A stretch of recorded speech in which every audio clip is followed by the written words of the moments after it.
Hey everybody, welcome to this episode of GeekStorm. I'm Sean Hilton, owner of Comics Cube, founder of the Kokomo Con, and today I am joined by the ever-glamorous Lauren Renee Gray. She had to get married so her last name would rhyme with her middle name. Yeah. Yeah, how's Nick doing? He's doing well. Groovy. Yeah. What fun and exciting geek stuff have you been up to this week that's not related to all the crap we're going to talk about? I went and saw a concert this past week. Yeah, musical stuff? Saw KMFDM. I thought you said musical stuff.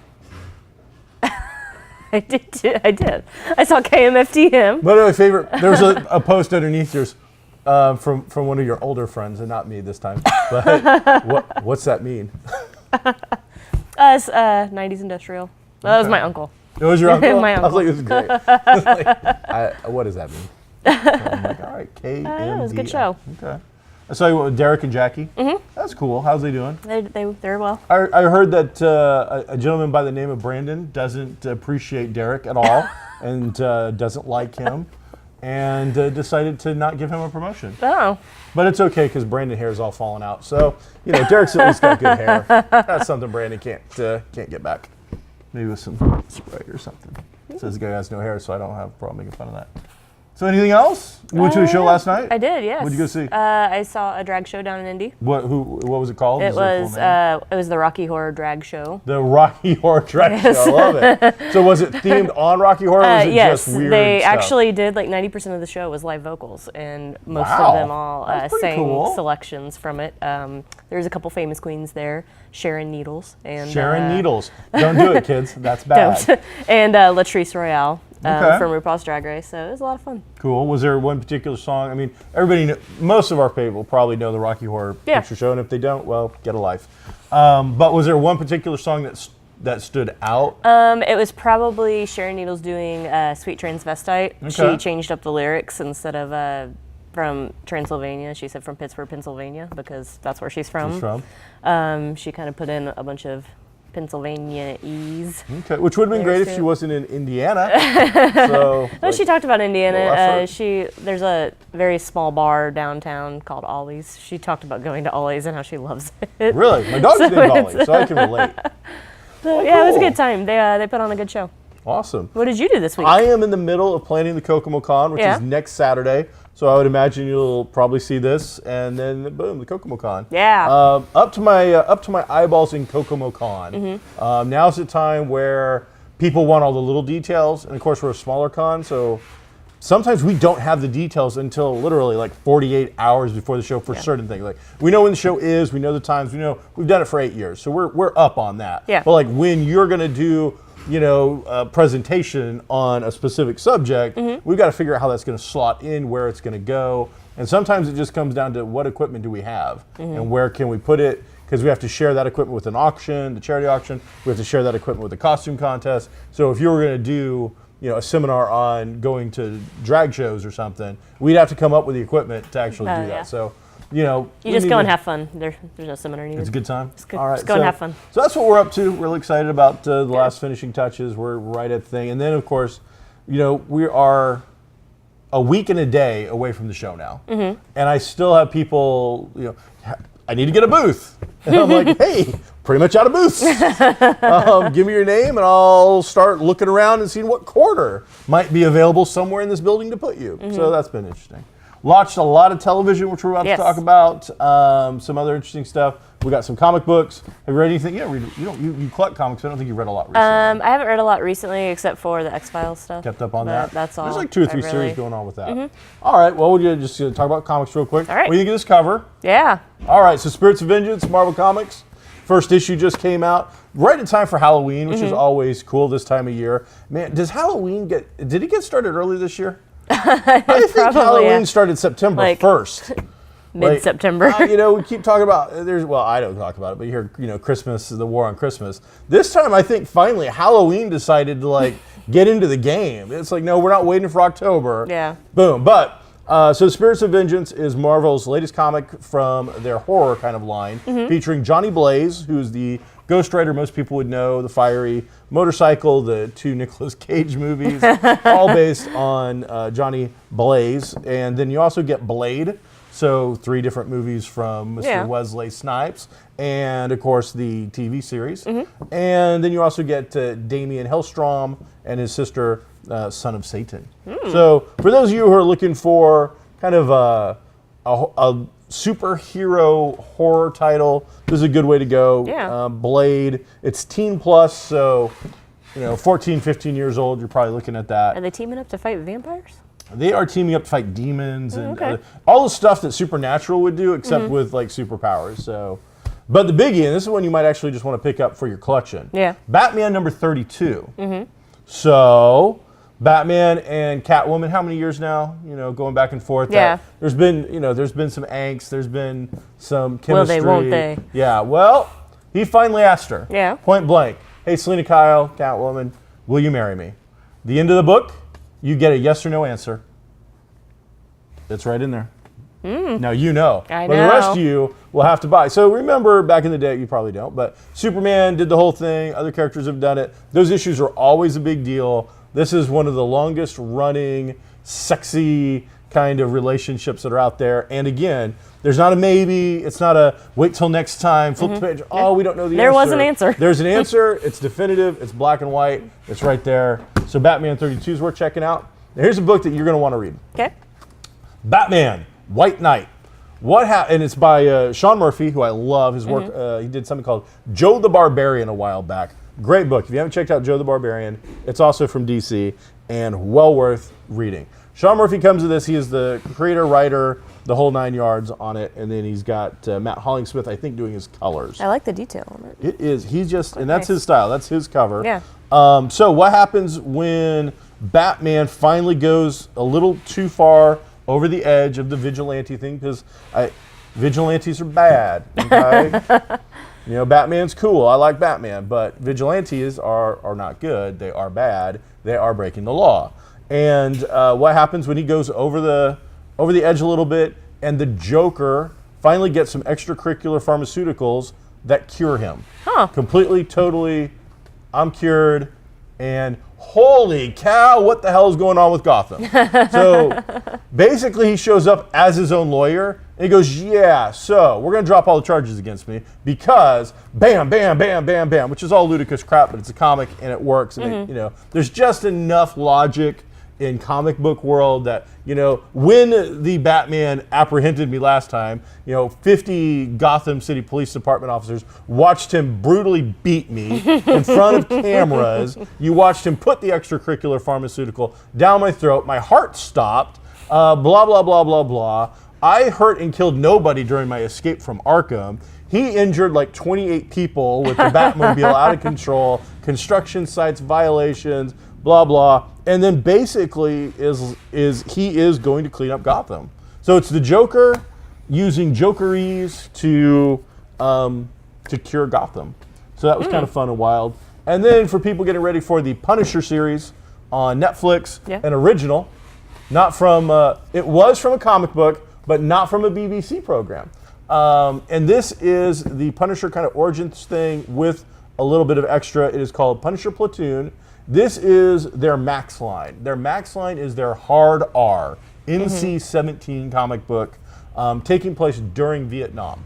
Oh, they have not. I was almost sure that Marvel was going to take the opportunity to bump the Punisher up to Desert Storm veteran, because the timelines for most Marvel comics have to keep changing. Yeah. But the Punisher's original origin was he was a Vietnam vet, and they're sticking with that. So the Punisher now has to be, because they're sticking with this, even if he was the 18, 19 years old in 1968, 69, that's going to put him up there a little bit. Punisher is going to be able to order off of the Denny's senior value meal here soon. So there's some of the things in comic books that are coming out. That's me spewing. What do you got? What would you like to talk about? Let's talk about TV. Oh, New TV this past Man, doesn't couple it feel weeks. weird talking about TV and Mikey TV's not here? Man. And he's not going to be here for like the next couple of weeks. Yeah. There's a lot of TV to talk about. Yeah. The fall season is kicked in. Netflix has got stuff. Yeah. Even if it's not new, they've got stuff that it's fall, so the last season of something is now hitting. What is your number one pick? We're going to talk about all kinds of television, but the one that you're like, out of everything I've seen, this is the one I like the most. Will and Grace. Will and Grace. All right. So how long was Will and Grace off the air? 12 years. 12 years, something like that. A lot of years. A lot of years. I was a huge fan of the series when it originally aired, and this past, I didn't watch last night's episode, but the week before they aired their first episode, and it was like they picked up exactly where they left off. It was like they hadn't ever been off air. Really? It was wonderful. The chemistry was still there. It was funny. This is Deborah Messing. Deborah Messing, Eric McCormack, Sean Hayes, Megan Mullally. Everybody is back. They do a little very beginning bit where Megan Mullally's character is just kind of spacing out on drunk or something. And she was like, I just had a dream where, and then she just spews all of the events of the series finale. Okay. She's like, you two got married and had kids, and your kids grew up and married each other. She's like, did that actually happen? And they were like, Shh, no, we're both divorced. We never had kids. Like, so they just completely erased. Just wiped out the finale. Yeah, the this finale. finale's not going to work for us. And so it was good. They're both divorced. They're back to living in the same apartment again while they try to get back on their feet, and it was wonderful. Okay. So Hilarious. it has aged well. Yes. So and it doesn't happen that often. You know, when something comes back, especially because this wasn't a reboot. No. I mean, other than that finale that they took out. Yeah. But I mean, this is the same actors. Because I looked at like Hawaii Five-0 is on Netflix, and it's up to like season 7 Yeah. of the new show. And I'm like, how the hell does Hawaii Five-0 get up to 7? Of course, then Blue Bloods is up to, I don't know. I think they're doing like 3 seasons a year of that show for the amount of seasons it's already got out there. And I'm like, how do these shows keep going? Yes. I don't understand. And I saw a lot of good TV this week. It was just, I think it was the nostalgia bit for me. Yeah. I really enjoyed it. I saw a ton of TV. Yeah. I think my number one show right now, my number one new show for me, because I wasn't expecting anything. I really was like, click, I got to watch this to talk about it on GeekStorm. Orville. Yeah. Orville for me was the Fantastic. one where I've watched, I think 4 episodes out of 5 or 5 episodes out of 6. 4. I think I've watched 4 episodes so far. And was really impressed with the whole thing. I thought Absolutely. it looked like it had the budget of a watered down Next Generation Voyager show. It's not quite up to that standard of effects, but really close. Yes. I mean, really close. And then the last 2 I saw, the one that was about birth and daughter, and the one about Amish people on ship. Those, as far as I'm concerned, could have actually been leftover Next Generation scripts. Oh, yeah. Dusted off, and then put in a few Seth MacFarlane Jokes. You know, what can I say? Little What can wisecracks. producer guys, what can I say on that? Anything? Can you talk about the fart jokes and the other stuff? Or all right, so you know, it was Star Trek: The Next Generation, put in with about 3 to 5% mix of dick and fart jokes. The typical stuff. But and here's the thing that's kind of bothering me a little bit. Not bothering me, just one thing I want to talk about. Yeah. Is I see people commenting on there, oh, this crude humor, it's horrible, it's really over the top. And I'm like, I don't even watch a lot of Seth MacFarlane stuff. Yes. You think that this is actually bad? Yeah. You do not need to watch anything else that this man has no. ever touched. Because This this is really him is very just watered like down. I'm almost curious as if he doesn't want to do a straight sci-fi thing, but knows that he would lose his other audience. So is putting in just the bare minimum of this kind of material.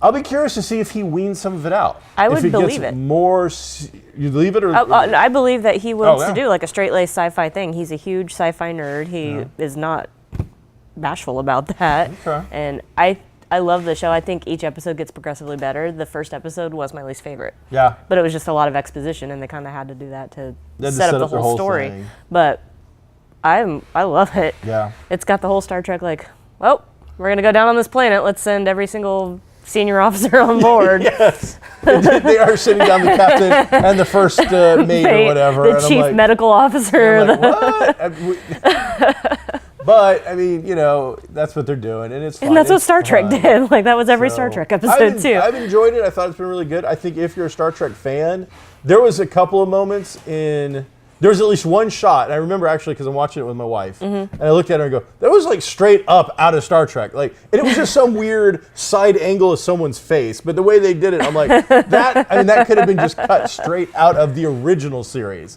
So I've enjoyed it quite a bit. It's a lot of fun. Oh, yeah. Now, I have seen the first 2 episodes of Discovery, and we'll get into that in a minute. What else have you seen? I saw Wisdom of the Crowd this past week. Tell us all about it. It was your typical fast-paced crime drama. It's got Jeremy Piven in it. The girl whose name escapes me now, she played Tonks in Harry Potter. Okay. I can't believe you don't remember that name. Yeah, That surprised me. Natalia I'm a big Pena, fan. I think. They've created this social media network that will allow you to look at crime tips or, hey, help us solve this crime, and you can post up evidence. Jeremy Piven's daughter was murdered the previous year, so he gives up everything. He sold his company just to focus on this social media network called Sophie. And Now, is the name of his daughter, or is it S-O? S-O-P-H-E, it stands for something. Okay. His daughter's name was Mia. Oh, okay. And so he throws it open, it goes live, and he's like, we need to try to find my daughter's killer, because the man who was originally charged, I believe, didn't do it. Oh, wow, okay. So there's a guy behind bars right now that is charged for this crime. Jeremy Piven believes that he didn't do it. His ex-wife, the mother of the daughter, is like, we already have the guy, why are you redoing this? Like, why are you opening this old wound? It's your typical drama.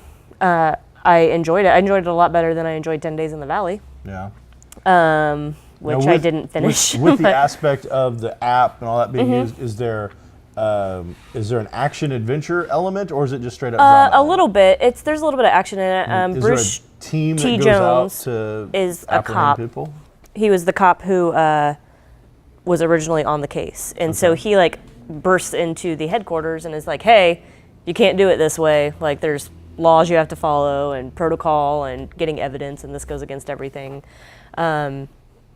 Someone hacks something, leaks out a picture of what they were working on, and so everybody's on a manhunt for this guy that was just a person of interest, but they think he's the killer now, and so there's that aspect of it. They end up solving a separate crime while they're trying to find the killer, so you still don't know who's the killer. So the season thing, or I think or it the will. overarching story is gonna be his The daughter? episode ends with, like, you see the laptop open, and Sophie has a new evidence alert for Mia's case, and Okay.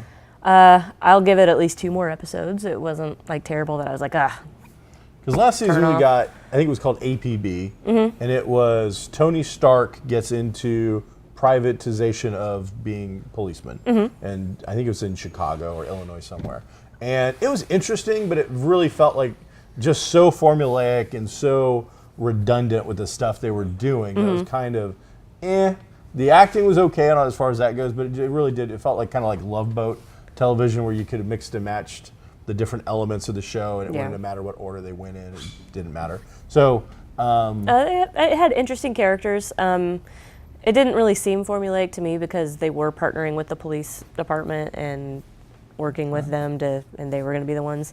On this other crime that they solved, they were like, have you seen this man? And had a picture of it, and people were like, yep, he's at the train depot. And so they posted up a thing, all right, cops are on their way, stay away from him.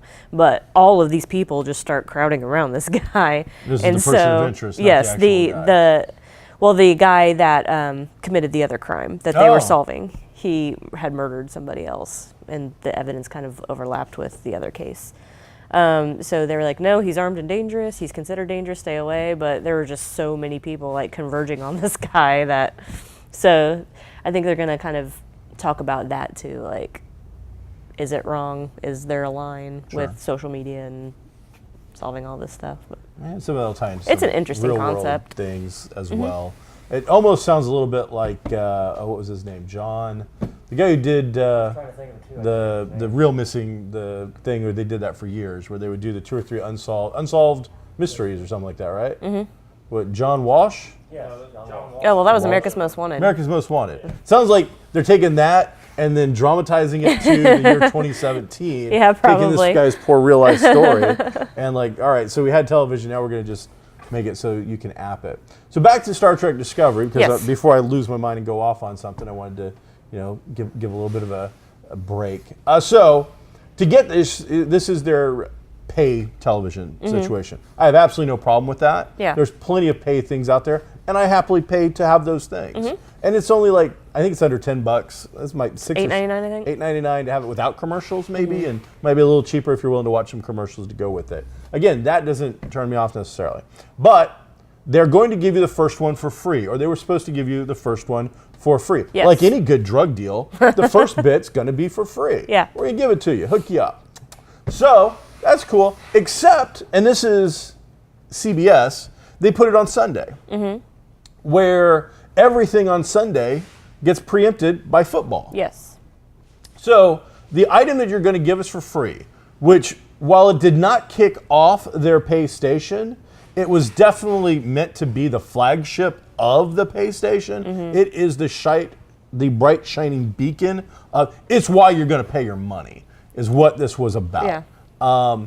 You preempted it. You preempted your own damn show. So all of us who set the DVR for it, which I did, I didn't bother to watch it. As soon as I was 20 minutes still fast forwarding, I'm like, well, I set this to go 5 minutes over, not 30 minutes over, not an hour over. So you screwed that up. So then I go to on demand thinking, all right, they probably put it on demand. No, it wasn't on demand because it's behind the paywall. So your first bit that you offered me for free, turns out you screwed that up. Now we can say, well, there was 2 overtimes in football. This isn't a new thing. I think Madam Secretary might be on Sunday nights. And I always have to fight to get that. But seeing it wasn't Madam Secretary, it didn't go through my head that the preeminent flagship program of their thing would be preempted. You would think, one, why'd you even put it on Sunday? If it's going to be on a pay-per-view channel, the whole day of the week that it falls on doesn't matter anymore. We as Americans, and I would imagine the whole world, doesn't watch television that way anymore. Yeah. That whole day of the week thing being important, the Friday death slot, who cares? Friday death slot. What kind of primitive behemoth Neanderthals actually watching live television anymore anyway? I don't know. Anybody? Feel free to leave a comment if you actually watch television live, but even the people I know who kind of watch it live usually will let it go 20 or 30 minutes into the program. Skip through the commercials. So they can skip through all the commercials. So there's just no logic. So that screwed it all up, and it really infuriated me. But on top of that, so then I posted that up on my social media. Two different people send me their code so I can go get the thing and watch the program. Which again, I don't have a problem paying for per se. I'm just aggravated that this first thing, so I could get my preview, was supposed to be free, and it really wasn't. I felt like it was kind of a bait and switch. Now, maybe if you were on the West Coast, that 2-hour delay didn't screw things up. I don't know. But we're not. So I then get the code, and I'm like, all right, I'll watch this one episode using my friend's code, not a problem. I go and try to sign up legally and all that, and nope. Try to do it on my phone. Won't work. Tried for 10 minutes, 10 different things, restarted the phone at one point. Nothing worked. All right, you know what? Maybe it just can't be done on the phone. I'll get my Kindle. Nope, doesn't work. I spent 30 minutes now trying to actually sign, not even to watch the show, just to sign up to see the program. Nothing works. You have to do it on a computer. So finally I got to see it. Somehow. Saw it, and I think I saw it the way I think almost all of America is going to bother to see it. So good luck with the paywall, CBS, but I think pretty much a giant KMA for the vast majority of us on this deal. So yeah, especially when you read overseas that they're getting it on Netflix. So I'm like, wait, if I'm in Europe, I get to watch it on Netflix anyway? It's kind of it's kind of done dirty. Now, after finally seeing the show, it's beautiful. It's gorgeous. It looks great. High production qualities. Good. Why did you give me a 2-hour prequel? The actual show Discovery, that's what it's called? Yeah. Yeah, that's not what the first 2 episodes are about. The first 2 episodes are nothing but the exposition to set up an entire series. Oh, wow. They have nothing to do. That's a bold move. I was like, are you kidding me? Why did you, me and Mike just touched on this, but IMAX-backed Inhumans, bad bet, guys, to go to and put it on IMAX and did a few scenes in IMAX. When you see Discovery, because you'll see it, I'm sure you will. Oh, yeah. When you finally see it, you're going to see that this was what they should have done. One, Star Trek has an audience. It's not a maybe. I would have gone and paid to see an IMAX if it was in like 50 miles of Kokomo to go see it. Two, the opening has beautiful shots between her and Michelle Yeoh on like a desert planet that in IMAX would have just dropped your jaw. Would have been beautiful. Now, of course, it was probably all green screen, but I'm sure it still would have looked amazing. No, they just blew all that out of the water. None of that, it just, so frustrating. Now, everybody I've talked to that has seen episode 3 said it kicks off and it's great and that's where it goes. But it's like, you spent two episodes getting me there. Yeah. And I'm like, and I'm a pretty patient guy, but this really did feel like, one, a giant waste of Michelle Yeoh. Have you guys seen episode 3 yet? Is Michelle Yeoh in flashbacks, or at least using her in that aspect where we're going to flash back and see her? No? I don't think so. We're not even going to do that. So you've got this amazing actress. You brought her in for 2 episodes. That's it. Now, it's not her show. Yeah. But I expected almost like the Arrow thing where the woman, the Sonequa Green, has been on the ship for like 6 or 7 years. So I expected that we were going to see bits and pieces of her relationship grow. And hopefully we still do, because that's just such a waste. But beautiful show. Happily going to watch it at I'm not going to happily watch it. I'm going to begrudgingly watch it. I'm going to happily watch Orville and get my Star Trek fix that way. Oh, yeah, absolutely. And then I'll watch this other thing and get a sci-fi fix. I'm not so sure I'm getting a Star Trek fix because it doesn't feel anything like that whatsoever. But I do feel like I'm getting a good sci-fi fix. Good. So there's my griping about that, and I apologize for the amount of time it took up. That's fine. So, another programmings that are coming up. Yep. Holy cow, what just happened? So I just watched David Boreanaz in SEAL Team. Okay. And that's a whole team of SEAL Team. They're, Black Ops kind of thing, covert mission, in some place with a bunch of sand and beige. All right. Then there's another show called Brave. Yeah. I think on ABC. I'm honestly not sure. Saw it on Hulu. It's about a bunch of operatives in some kind of military thing with some intelligence analysts, and they're in some place that's got a lot of sand and is beigey. Then CW, now I haven't seen this one yet. CW's got a new show coming out called Valor, which looks to be about some kind of special ops team. Did like one guy just get loaded in Hollywood and talk to everyone? He's at the bar and there's a bunch of execs all sitting around his table. So here's what I do. I'd get this special ops team and I do a thing where they do the drama thing with the analysis. The analysis, they're going to be on the side. So we're going to get that Hollywood version of Washington, D.C. and analysis. And they're going to talk about stuff. They'll be wearing the suits and computers. We get all that stuff. But then in the other part of the show, with guns. And they'll do special ops stuff. And there'll be SEALs and Delta Greens and Rangers and all this cool stuff. And they'll be going in and they'll be like, you got to do it by the seat of your pants, brother. We're going to get out of here. And we'll give them cool nicknames. I was like, what's going on? Now, the truth is, I love that kind of crap.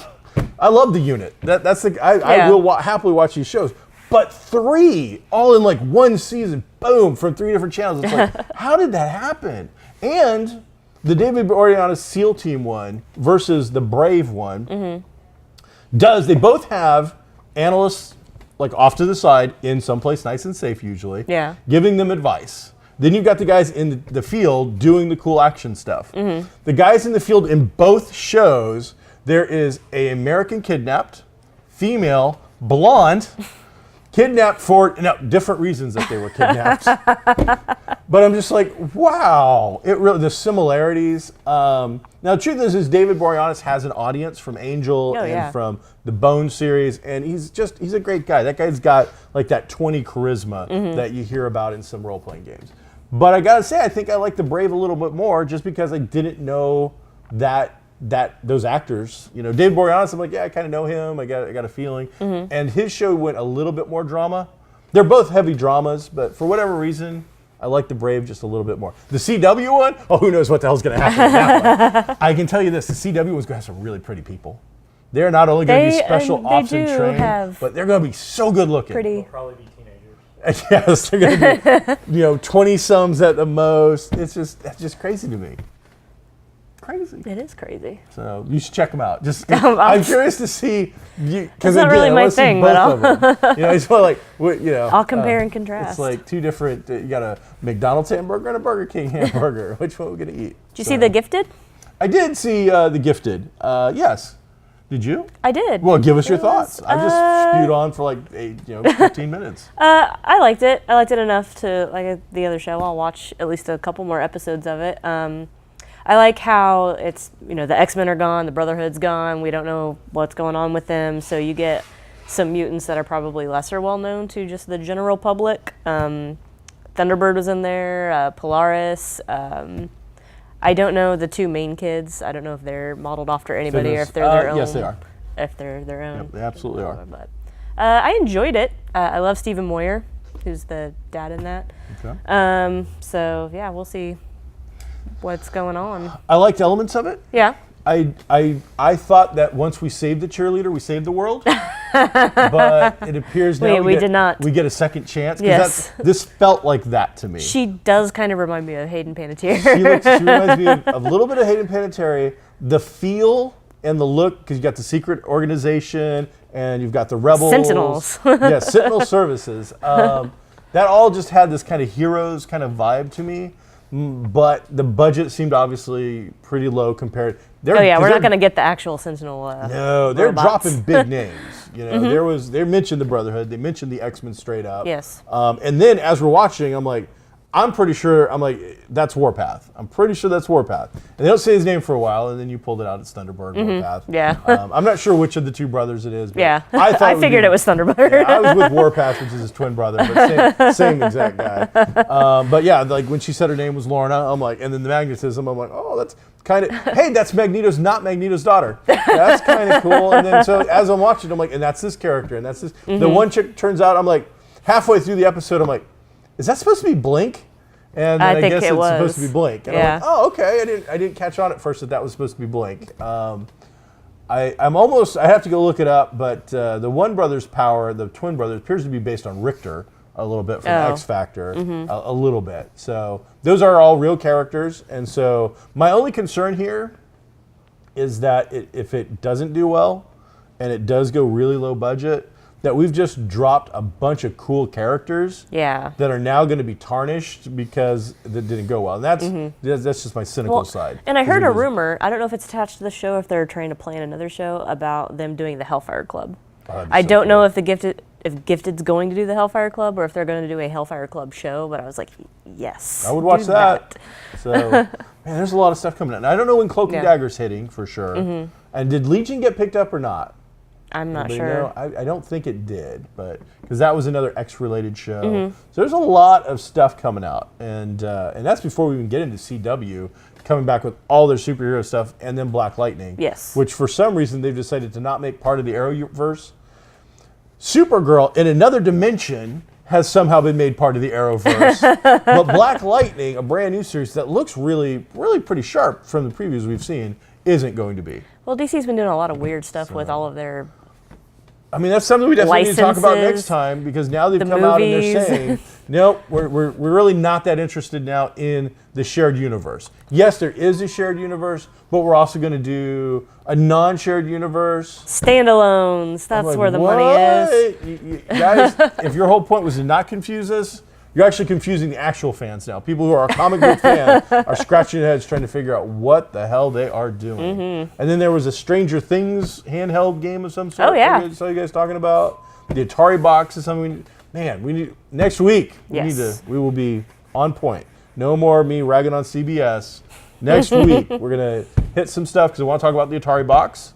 And the SNES Classic. SNES Classic. And I'm not even going to be that guy that goes, just go buy an emulator. Just go buy an emulator. But yeah, if you haven't looked up the Atari box, look this, whoo, boy. Man, there was a lot of grease when they hit that dumpster.